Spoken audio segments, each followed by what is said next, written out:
Encara jo sé que l'amor no és ni el dolç només sin rosó, és més bé una obligació, si així no en sols diners.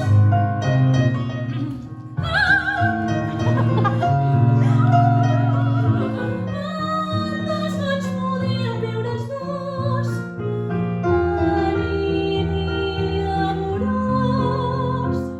I a la Núria sense molèstia li diré si ell l'estima i si és prim com una llima o si és gros